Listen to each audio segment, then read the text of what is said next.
Sweet Baby is a dev pub company that goes to dev teams and makes sure it has friendly, open-minded, and more diversity in their games. Just so happens that their most reasons said all games. All bomb. Right-wingers think they bomb because Sweet Baby is a woke liberal agenda company burning games. This is all you need to watch on the Sweet Baby Inc. thing. It's gamers doing GamerGate shit to get mad at diversity in games. This time, Asmon is headlining the charge. The woke consulting firm that ruined all these games. If Samus was revealed today as a woman, they would have called it forced diversity. I don't understand. This whole Sweet Baby thing started as a schizophrenic thing on 4chan. Asmon is giving you so much fuel by talking about it. I don't know what the fuck's going on.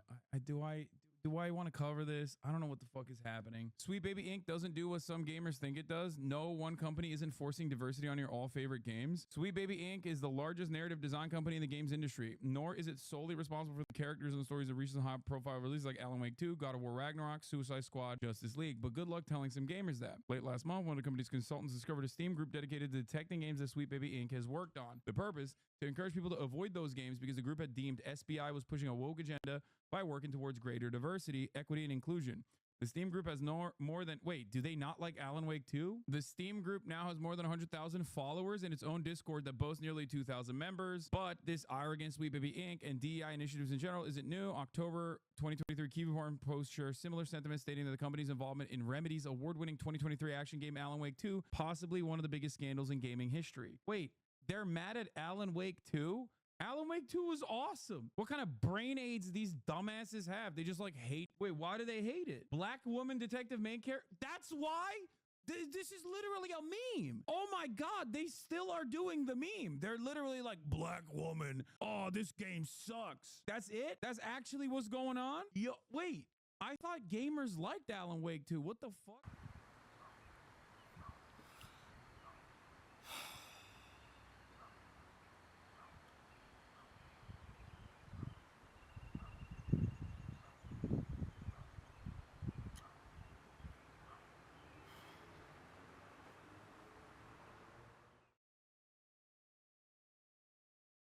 Oh shit, here we go again.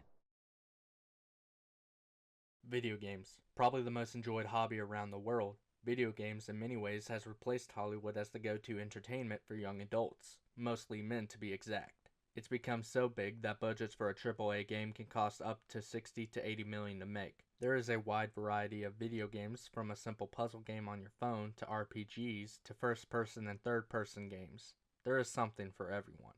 It's beautiful in a way how big video games has gotten since the 1980s, until the later 2010s when a new problem occurred for video games. There have always been controversies around video games, whether video games are too violent and would end up causing violence, or the effect video games can have on the youth and their mental state. But none came as close like GamerGate did. Unlike the other controversies, GamerGate seemed to be more malicious towards gamers and the games they liked. Accusations, lies, degeneracy, and tragedy. This event became so bad, we have two versions of this nonsense. But before I can even talk about GamerGate 2, let's go back to where it all began, where video games were changed forever.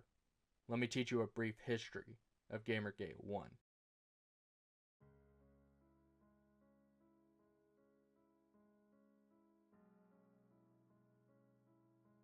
There's a lot that contributed to Gamergate, but I'm going to keep it short and cut to the basics, where it really all went off the rails. In August of 2014, a blog post was written by Aaron Joney about his breakup with his now ex-girlfriend, Zoe Quinn. The post goes into detail on what she did, whether it was cheating, abuse, or downright being a horrible person to Aaron. The post made its way onto 4chan and then being covered by a handful of people like Mundane Matt. In this post, Aaron mentioned 5 guys that he said Zoe slept with. Each one of these men had ties to making video games or had involvement in gaming culture, like gaming journalism. What made this interesting wasn't just the fact that she was cheating, but it was essentially sex for favors. And there were some suspicions of this being true. From winning awards for subpar games she's created to simple praise from gaming journalists for Zoe and her work that she has done for the industry is quite strange, considering that most gamers don't even know her, let alone like her that much. Eventually Zoe would end up hearing about the post and Mundane Matt's videos. This upsetted Quinn to the point of hitting Mundane Matt's videos with a false copyright strike and calling all of gamers sexist. To top off her behaviors of cheating and lying, she would end up DDoSing a website and leaking information on people like addresses and names. This was all going on, and yet not only was she getting favorable treatment from gaming journalists, but some of these journalists would snap back at gamers for even questioning Zoe's ethics. After the events of the post and Zoe's reaction to it, there was a floodgate of articles being anti-gamer. Article after article calling gamers sexist, racist, homophobic, basement dwellers, neckbeards, and losers, all in lockstep with each other. With these gaming articles came backlash from gamers, making this the first instance of a culture war. This new fight would last for a decade now, with every new comment and article being made every so often. However, while there were people calling out journalists and game developers for their behaviors and attitude toward gamers, they would ultimately have the power and influence over gaming for the next 10 years. That's the short of it. But there is a lot I am leaving out, and I'm just giving you the basics. So I would recommend the channel Airplay and the video they did on the whole GamerGate situation from the beginning to the end of GamerGate 1. So please go check them out. I also want to recommend Short Fat Otaku, whether it's on his channel of the same name or when he appeared on Side Scrollers podcast where he goes into detail on the subject. But if you want something light on the subject, like a little humor, then go check out It's a Gundam and PSA Sitch and type in GamerGate and you will get some videos they did. So yeah, lying, cheating, favors, corruption, slander, and even death is what GamerGate did to people's lives.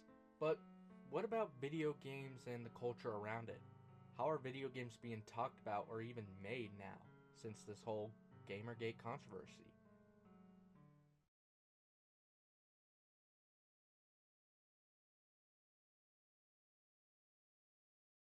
After the whole Zoe post went viral, there was abundance of articles written by people who just want praise without any real insight in the gaming industry. With gamers now being called toxic, there was bound to be people who would not only make it their lives to call out gamers in video games, but would actively consult big gaming companies to make it more one side in terms of a political or socially acceptable narrative. And one person did do that. This person was known as Anita Sarkeesian.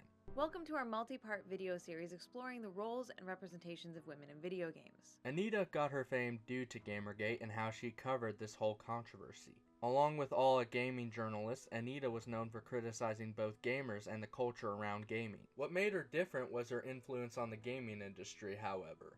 Due to GamerGate and the criticism Anita was facing, she decided to take to Twitter and other social media platforms and show some of the harassment she's gotten. Gaming journalists picked up on the story and created articles defending Anita. She even got fundraising upwards to $150,000 for her project. This project would end up being a bunch of videos on her channel called Feminist Frequency. Anita isn't the only woman who got her fame from GamerGate, but she is someone who had an effect on gaming culture to an extent. She's been praised by journalists and received awards for her coverage of games. She also changed the narrative of GamerGate from wanting ethics in gaming journalism to sexism in gaming. But in my opinion, her biggest achievement is consulting for big-name companies like Naughty Dog. In 2013, Neil Druckmann became creative director of Naughty Dog. While this was happening, Neil was also watching Anita's videos and becoming a fan of hers. Neil would end up becoming acquaintances with Anita and seeing if she could put any input in their games. This request for a narrative input would delay the next game, Uncharted 4: A Thief's End, and even have Amy Hennig, the writer and creative director for the last 3 Uncharted games, fired from Naughty Dog. What happened with Uncharted 4? Because Amy Hennig dropped out and all. Like, what was that like for you? Did that impact you? It was very upsetting. Yeah. We were in production on 4, and we got a call one day that Amy had been replaced. I don't know whether this is public knowledge or not, but that was not her choice. Uncharted was one of my favorite gaming franchises since I was in elementary school, so when I found out Naughty Dog was coming out with a new one, I was ecstatic. After years of waiting, it finally came out in 2016, and while it was fun to play and relive some nostalgia, it was ultimately disappointing. What? Is that it? You asked for it. Oh, you gotta be kidding me. It wasn't the worst thing, sure, but it wasn't as good as the previous games.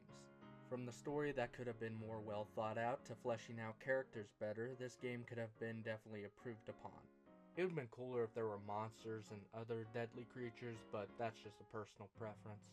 The two main problems I remember having with this game was the shoehorn brother I never talked about is still alive plot, and of course the introduction of the character of Nadine Ross. Nadine was not well liked by many, and it was mainly due to her characterization and combat segments. She was stronger, smarter, and just plain better than everyone else, and it felt forced, especially in the combat segments with her. The first time you fight her, your block button is disabled, and every time you throw a punch at her, she dodges and hits you back. The most you can do is get out of a clinch and throw a little jab, but other than that, she dominates the whole fight. It's clear they wanted people to think she was this untouchable badass who can take someone on twice her weight and height, like Nathan Drake. But while they tried to make her this badass, they made her more of an unlikable annoyance. It's also hard to believe that Drake could not even manage to land a few blows, considering we've seen him in hand-to-hand combat, so we know he's capable of fighting. And his reflexes are still fast enough to avoid death. So why was this choice made to have Nate not be able to even have a fighting chance at least? Well, Anita was the reason. Whether it was the videos that influenced Neil or her input when she was consulting with Neil, it was her that made this happen. And I guess the reason is it would be problematic for your main character to fight back or go up against a woman. Anita also had a hand in having Nathan Drake have a daughter instead of having a son, so if the franchise continues, it would be led by a woman. But that was basically all of Anita's input was. It wasn't changing the story up so it can make more sense. It wasn't gameplay mechanics.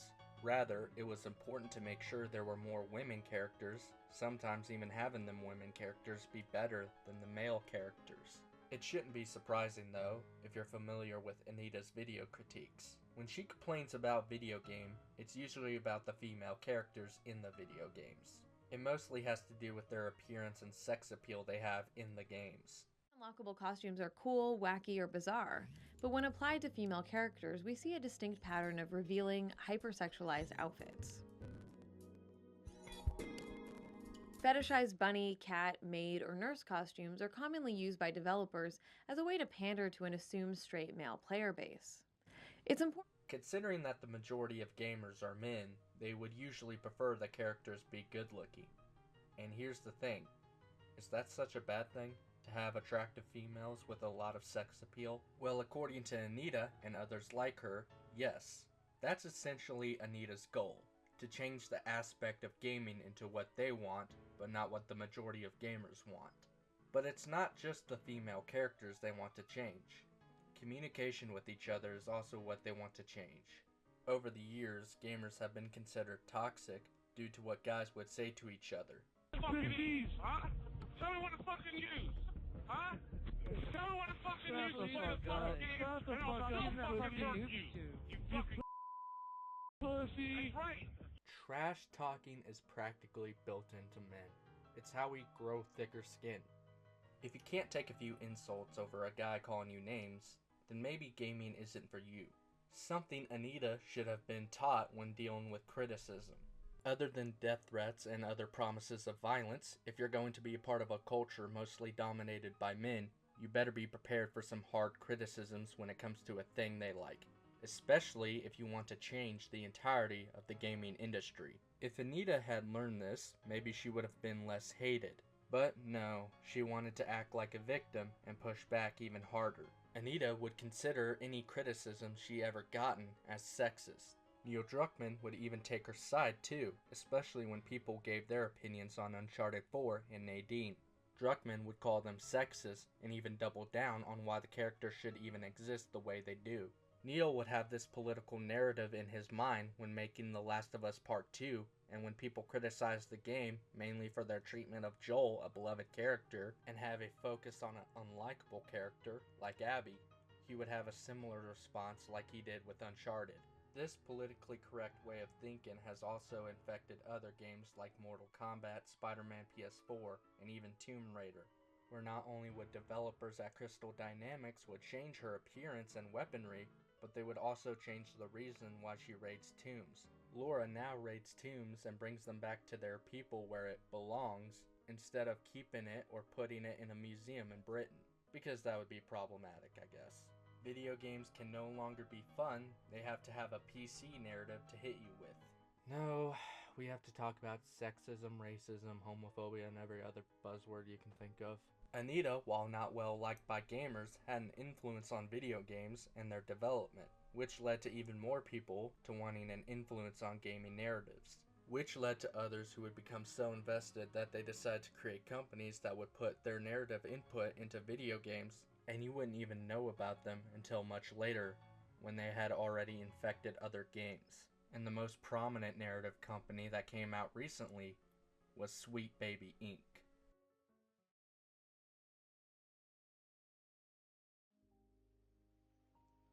Sweet Baby Inc. is everything wrong with game development. Gaming companies will not hire confident pro gamers that could actually make good games. Instead, they will hire people who are physically diverse and not mentally diverse, leaving us with people who don't write good coding or storytelling for games. Instead of focusing on character, they focus on character aspects like race, gender, sexuality, or political ideology that is socially correct. Because AAA video games will focus on these non-issues and ignore proper programmers based on their skill, good storytelling, character writing, and how they implement gameplay mechanics. When these gaming companies focus on these non-issues, we end up with delays and buggy games that are unplayable. It makes you think, why do these big gaming companies have a focus on these social issues? Well, you can thank Sweet Baby for that. Sweet Baby Inc. is a narrative-driven company that helps gaming companies write their games and put their input on how to show diversity in games. Sweet Baby was created by Kim Belair and David Bedard. Kim is a script writer and a CEO, so she gets the main focus when it comes to the company. Her goal is basically the same as Anita's, adding her representation in games and making them more politically correct. Every time Kim talks about the stuff she wrote, she would always put herself into the story. When I was small and starting to kind of express myself creatively in either writing or stories or art, I wrote about myself a lot. And I would put myself into a lot of art, into a lot of narratives, and I put my family and people who look like me in all of these cool scenarios. And I was telling all these stories where I got to see myself, I got to see people who look like me, and kind of a rainbow of people who were kind of adjacent to me. When she also was recommended to read other stuff like Catcher in the Rye, she would point out things that were problematic to her, which ended up being a white male wrote this. And this was to the point that I received a list that I'm sure many of you have received that was, here's a list of authors and stories that are legitimate. Here's a list of people and stories that are important. And as you can imagine, they were, mostly men and almost exclusively white. Something to notice about these writers is that they're not creative. It's either a self-insert of sorts, or they will make a character a different race, gender, and sexuality so they can hit some diversity points. The games that Sweet Baby Inc. worked on are God of War Ragnarok, Assassin's Creed Valhalla, Saints Row Reboot, Gotham Knights, and Suicide Squad Killed the Justice League. God of War managed to get out of this somewhat with this politically driven narrative, with the only thing being Angrboda, the Frost Giant, who is now a black woman, even though she was depicted as white in Norse mythology. Sometimes the change is more overt, like in Saints Row 4, where the main characters are just some 20-year-olds trying to pay off their student loan debts so they become gangsters. Hey, the wage slave is back! How was your first day? Were the other mercenaries nice to you? You know, as far as hired killers go, I'd give them a 7. You look like you could use a mimosa. Thanks, Eli. Seriously, how's the job? It's the murder business. Fundamentals don't change, just the uniform. I can tell you love it. Okay, I don't have to love it. I have to pay my student loans. Poof, I'm in. This is what Anita's dreams were, essentially. To have companies take inspiration from her and do what she thought was best for the gaming community. Companies listen to her criticism on video games and decide to make the change in future games and openly mock what came before it if it was deemed problematic. Yeah, right.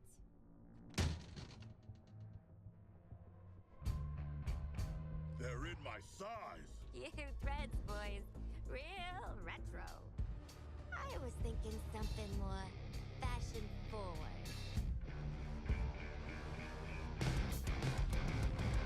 Sweet Baby almost got away with this whole narrative influence they were pushing until one such game, Suicide Squad Kills the Justice League, came out. This game was so bad that people decided to play older games from the same franchise, giving it a higher player count in the process. There was a lot wrong with this game, but the thing most people agreed on was the treatment of the heroes in this game. Superman, Green Lantern, Flash, and Batman get some of the most disrespectful deaths, while Wonder Woman gets a more tasteful send-off, and the only conclusion on why is because she is a woman. Just look at the character bios between Wonder Woman and Green Lantern and see who is favored more. But the most heinous was the treatment of Batman. Considering that this Batman is the same Batman from the Arkham games makes this especially tough to deal with. It isn't enough to kill Batman, no. We have to humiliate him. I am vengeance. I am. After years of being a beloved Batman, taking on his greatest foes, his death is being shot point blank in the head on a park bench after being lectured by the person who killed him. And do you know who kills him? Are we done with your bad stand-up routine? Almost. But you always gotta end on your best joke.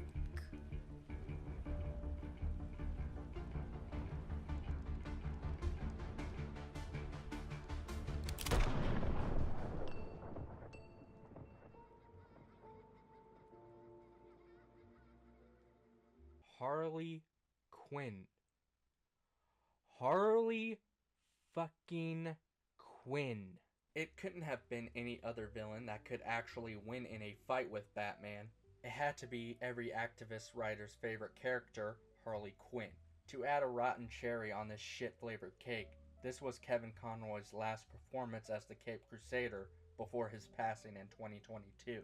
This game was so horrible, we wanted to know who was responsible for this mess. I mean, the original founders at Rocksteady left because of this game. After looking at all the companies associated with this garbage game, the name Sweet Baby Inc. was noticed, and thus bringing their company and what they do into the limelight. Everywhere you go in gaming right now, Sweet Baby is going to be brought up.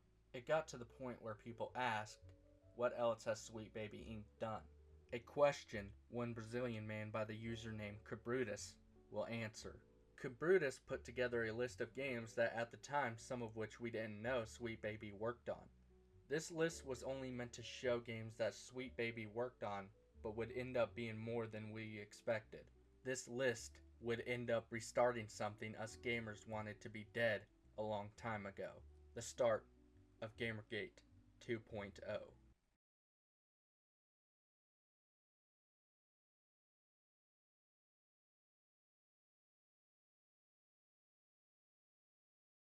As mentioned, Cabrutus is a guy with a Steam page that tracks games involved with Sweet Baby Inc. This page was not meant to attack, but rather show what games that Sweet Baby had an influence in. What made this account become popular was one of the people who worked for Sweet Baby discovering this account. They did what you would expect a person who can't take criticism does, which was calling out the person on Twitter and trying to get their account banned. Of course, this did not work and even blew up Cabrutus' account to over 300,000 followers. This is all it took for GamerGate 2. An account that tracks what your company is involving itself in is what set it all off. But of course, it also has some of the same people from GamerGate 1 coming back from the shadows. The same people who practically ruined modern Western and even some Eastern games are not only still around, but they are involved with your favorite gaming companies. And just like in GamerGate 1, there are defenders of these companies like Sweet Baby Inc. and their influence.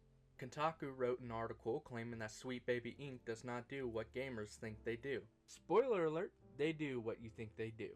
All this article does is make you think gamers are these weird conspiracy theorists, while also saying what we already know about Sweet Baby Inc. That was the problem gamers had in the first place. We don't want a narrative company taking over writing and influence over games to make it more socially acceptable. But Kotaku is not the only one running defense for Sweet Baby.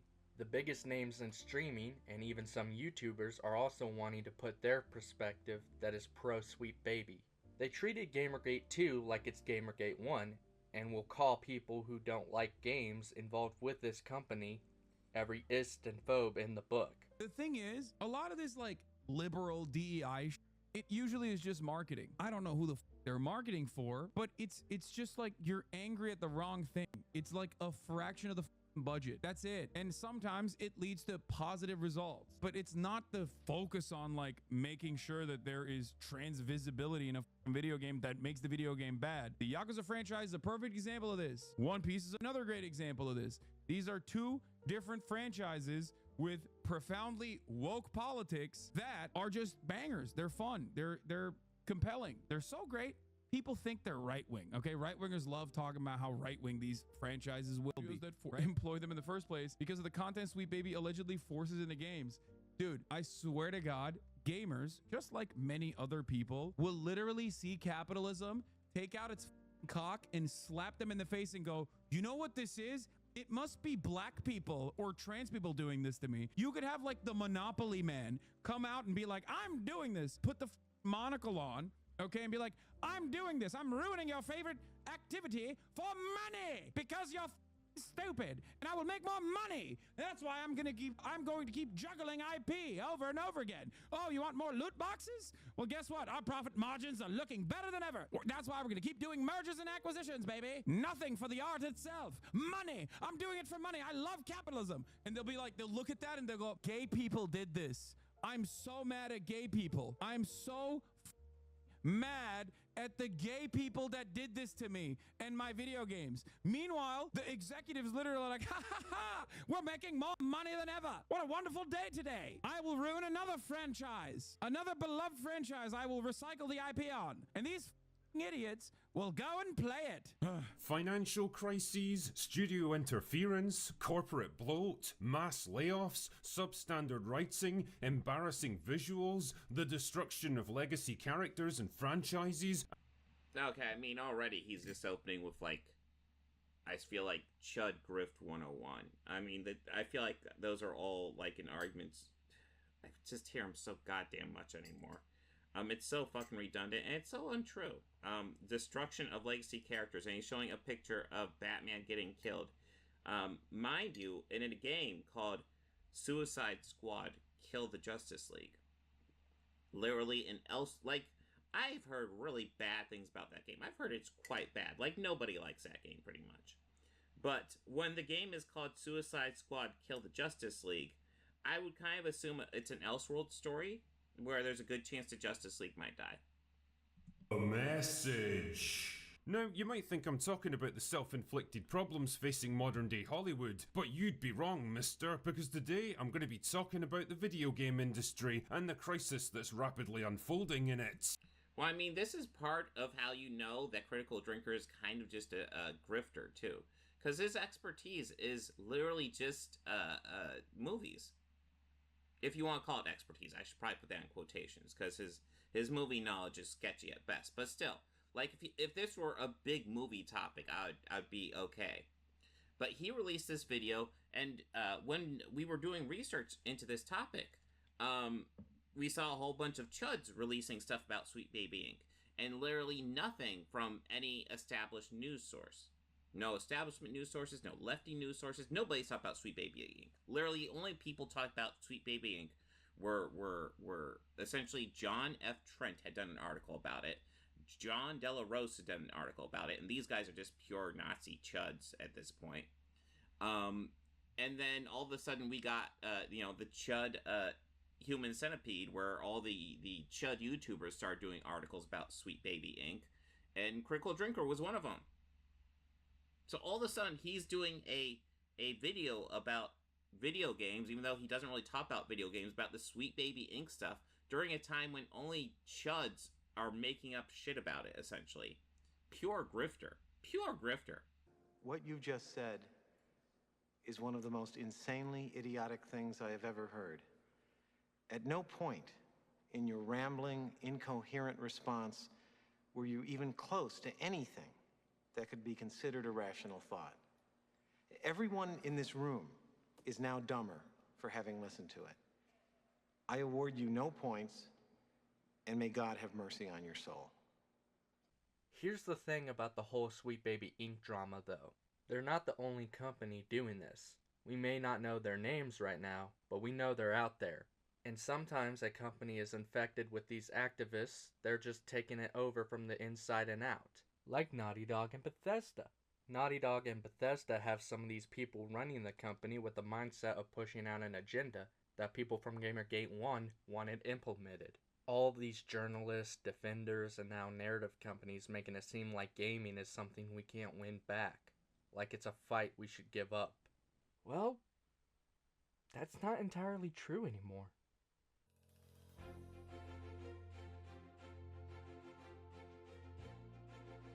Back then, Kotaku, gaming journalists, and game developers who had this politically correct narrative had dominance over gaming culture. The influence they had on a majority of AAA games was significant. If you said you wanted games to be better and not have a forced narrative, you were called a bigot. You would get dragged through the mud with these gaming journalists, or worse, be censored. This power that these activists had even put fear into these AAA gaming companies to the point that some of them even cooperated with these activists so that they would not be cancelled. This power these activists had would disappear in later years to come. So who has this power over gaming culture? Well, we do. People who actually play these games and review them on the internet with a genuine opinion are now in control of the gaming culture. How? Simple. We don't take their bullshit anymore. We don't need gaming journalists. We got people who not only play the games, but even test the limits and judging their pros and cons so we can determine if we want the game. While we're in chat, I just want to remind you that this time is a finite resource. Please don't waste it playing terrible, terrible games. Good luck and Don bless. Oh, well, that's the idea here, I would say. I think I would have prevented many sales of this game just by playing it. I'm hoping that at least, you know, a percentage of the audience had some intention or a 50-50 thing on whether or not they would want to spend money on this, and have hopefully seen this and been like, no fucking way. I would absolutely agree. Put your time into fucking anything else. Absolutely anything else. This game is abysmal. It's designed to mine money out of you. Designed to keep you invested with nothing meaningful, just rewards, constant stimulation and rewards. It feels like it was built in a lab. When we do that, we will tell these companies what we really want, and if they don't listen to us and ignore us like they did in the past, they will go broke. It's sink or swim, so if these companies want our money, they better focus on the important elements of gaming, like gameplay, story, characters, and graphics, but no narrative agenda or half-assed buggy messes. There must be a way to get the power back on.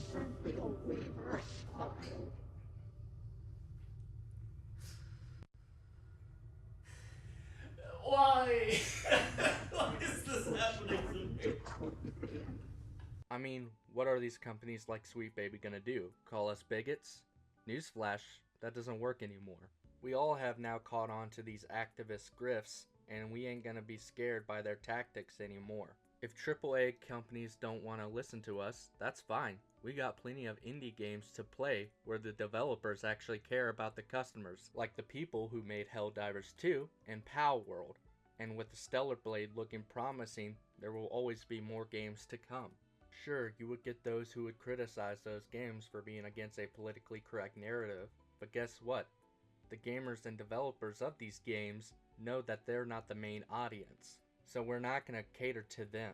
Yeah, activists may have won in the beginning of GamerGate 1, and they may still have games releasing that they influence, but we are going to be the ones triumphant in the end. We aren't going to support these video games that are terrible, no matter how big the company is. I know it seems dark, but there's still light at the end of this tunnel, so don't worry. We got this. We no longer need to take this garbage. Want better games? Support games that actually respect the majority of gamers. That's how it's done. I know, it seems like an obvious message, but we've been fooled by big gaming companies before, so this is a message I feel like needs to be reiterated. I know this video does seem a little late, but I needed a starting point, because after all of this, I'm still probably going to be covering GamerGate 2. I want to thank everyone who watched this video, and all I ask for is for you to like and subscribe to this account. This is Travis signing off. Till next time, y'all.